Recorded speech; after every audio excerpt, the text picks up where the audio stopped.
Welcome back in my channel. Isa na naman pong online lending application ang pag-uusapan natin na may long-term repayment. 91 days repayment po ito at makakahiram ka raw hanggang 60,000 pesos. Kaya kung ikaw po ay interesado, umpisahan mo tong video na to hanggang huli, huwag ka pong mag-skip para alam mo kung anong meron sa loan application na ito. Kaya kung ikaw interesado, just keep on watching. Bago natin umpisahan ang pag-review sa application na ito, kung gusto mo na lagi ka updated sa online lending reviews, tips, o updates, mag-subscribe ka na, click the subscribe button, like, and click the notification bell para lagi kang updated tuwing meron tayong i-upload na videos dito. Huwag na po natin patagalin, pag-usapan na po natin si Flipcash. Si Flipcash po ay makakahiram ka raw hanggang 60,000 pesos. At kapag na-open nyo na po yung application ni Flipcash, hingi po sila ng active phone number na doon po nila isesend yung OTP para makapag-login po kayo. Kapag nakapag-login na po kayo, mapupunta po kayo dito sa highest loan amount hanggang 60,000 pesos. Click po natin itong Get Cash Today. Mapupunta po tayo dito sa personal information, which is yung ID type, ID number, na hihingi na po nila yung ID ninyo. Yung first name, middle name, last name, at pipicturean nyo na po yung ID ninyo. Then, ang ID po na pwede dito is SSS card, postal ID, driver's license, GSIS ID, PRC ID, national ID, UMID, passport, PhilHealth, voters ID, TIN ID, and more ID type. So, nakalagay po dito na yung TIN ID ay highly not recommended. So, bakit pa kaya nila nilalagay itong TIN ID na to kung highly not recommended naman? Then, pag nakapili na po kayo ng ID, meron po ditong additional information, which is the marital status, family monthly income, quantity of children, pero optional lang naman po yon, highest education, length of residence, housing status, email address po ninyo, then Facebook, pero optional lang naman po yung Facebook. Mapupunta na po tayo dito sa extra information. Sa extra information po, ang makikita po natin dyan ay yung employment information. Employment status, income in recent 3 months, then hihingi na po sila ng contact reference na 2 contact reference lang naman po ang hinihingi nila. Pero mag-ingat pa rin po tayo sa ilalagay na contact reference dahil pwede po nila yung tawagan kapag hindi ka makontak. Click po natin yung next. Then mapupunta na po tayo dito sa withdrawal information.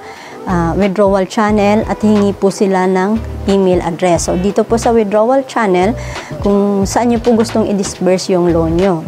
At kapag nakapili na po kayo ng disbursing channel, ito na po ay malalabas na po kung magkano yung i-approve po nila sa inyo. In my case po, ito po ang na-approve nila is 5,000. At ang loan period is 91 days, service fee 1,350, interest na 1,116, receive amount is 3,600, amount payable 5,116.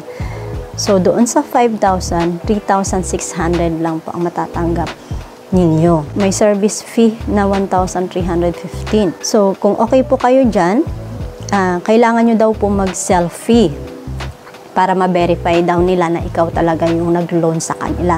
After nyo po mag-selfie, tingnan po natin itong repayment amortization schedule. Meron pong check na nakalagay dyan sa gilid. I-click po natin yung check. Lalabas po ito. Yung first payment sa 5,000 na approve nila sa akin is 2,814. So, second payment is 1,535. Ang third payment is 359.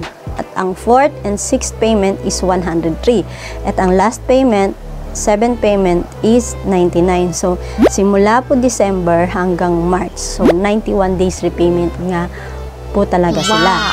Then, sa 5,000 po, malaki po yung first and second repayment. I-add po natin itong first and second repayment. So, 2,814 plus yung 1,535. So, nasa 4,349. So, correct me if I'm wrong. 4,349. Parang yung 3,600 bayad ka na doon sa first payment, bawi na po sila dun sa first payment and second repayment dahil 4,349 yung first and second repayment kasi 3,600 lang naman po yung natanggap ninyo. Then yung third repayment hanggang seventh payment, maliit na lang kasi nga bayad ka na doon sa first and second payment pa lang, bawi na sila. So, ito po, kapag na-approve ka, kung okay lang sa inyo yung ganun, in case of emergency na kailangan nyo talaga at kinonfirm nyo, ito po ang lalabas. Yung installment repayment, nakalagay po dito na, may nakalagay po dito na installment repayment, early settle repayment. So, pindutin po natin itong installment repayment.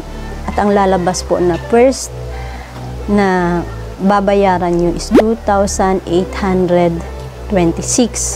yung unang payment nyo po. Then, kapag early settle repayment naman, ay yung 5,033 kapag babayaran nyo po kapag babayaran nyo daw po ng buo ay 5,033 lang. So, parang malaki pa rin yung ipinatong nila dahil 3,600 lang yung natanggap ninyo, pero pag magbabayad ka raw ng buo is 5,033 sa halip na 5,116. Kung mag-installment po kayo hanggang 70 repayment is 5,033 na lang daw po kapag magbayad kayo ng buo. So yun po ang meron dito kay Flipcash. Nasa inyo pa rin po ang desisyon kung itutuloy nyo yung paghiram dito. As long as napakita ko na ito sa inyo na kapag na-approve kayo ng 5,000, 3,600 lang yung matatanggap mo. At may sa first and second repayment ay malaki din po yung babayaran nyo dahil parang yung na-approve na loan sa inyo o yung na-disburse sa inyo ay bayad na sa first and sa second payment. So, bawi na sila doon. Kaya yung third hanggang seventh payment ay maliit na lang. So, yun po. Inisa-isa po natin, himay-himay po natin kung anong meron dito kay Flipcash. Kayo na lang po ang magdidesisyon kung itutuloy nyo pa rin po ito. So, yun nga lang po, ang advantage dito ay hindi mo siya babayaran kaagad-agad ng buo. Although, malaki yung first payment at second payment na bawi na sila. So, yun lang po ang meron dito kay Flipcash. At kung meron po kayong mga katanungan ay comment down below lang po at sasagutin po natin ng isa-isa po yan bago po kayo mag-download nitong Flipcash at bago po kayo manghiram. Magtanong po muna kayo kung may gusto po kayong malaman. Just comment down below. And see you in my next video.